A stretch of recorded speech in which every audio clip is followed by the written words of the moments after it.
Right, so let's go back to our special guest in the studio this morning, John Moore. Hi there, again. Hello, thanks, Phil. Sometimes the face in the crowd can do something a bit different.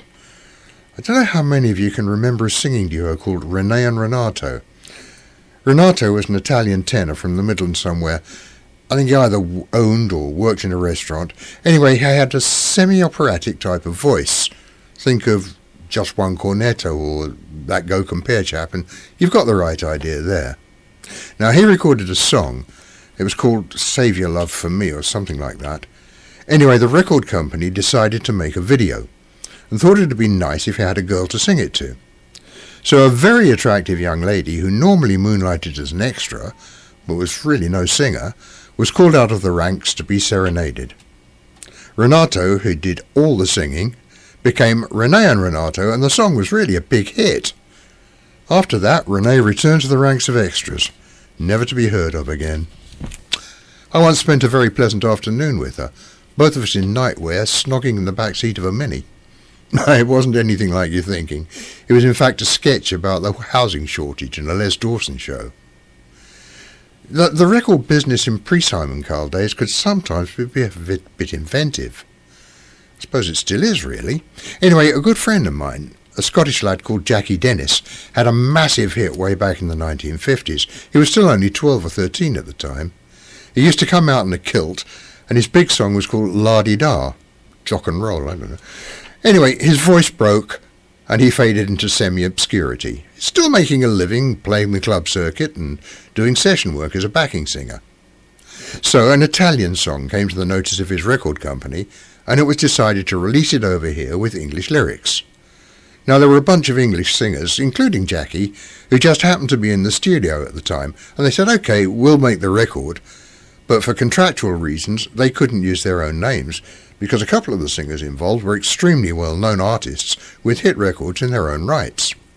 So they became the Marino Marini Quartet. You've guessed it, the song was Volare, and it became a massive international hit. Now, the problem was, they couldn't tour to promote the record. There was no internet or anything in those days. And it became worse when the Marino Marini Quartet was invited to appear at a Royal Variety show. Well, eventually the original Italian group was tracked down and they appeared on the show. But to this day, people are mystified as to why the live performance sounded so different to the record. As I mentioned earlier in this series of reminiscences, quite a few of we background artists were variety performers, and we were used a fair amount on shows which starred variety performers. Morecambe and Wise, Marty Kane, Mike Yarwood, Bob Monkhouse, who by the way was very different from the image he portrayed on the box, Spike Milligan. Now, he was exactly the same whether it was in front of the camera or not. These are just some of the people that I had a lot of fun working with.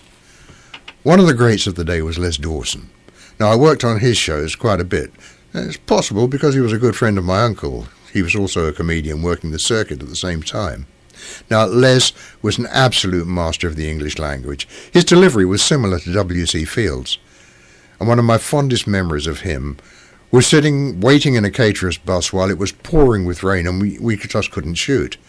We were in a dismal car park somewhere in Shepherd's Bush, and two dogs wandered in, and they started doing what nature intended them to do. Les watched them for a moment or two, and then treated us all to a comic off-the-cuff lecture on the sexual habits of the dogs of Shepherd's Bush, delivered straight-faced with the language and gravity of an Oxford professor analysing an obscure reference in a Shakespearean tragedy. OK, time for another break now, and I'll see you later.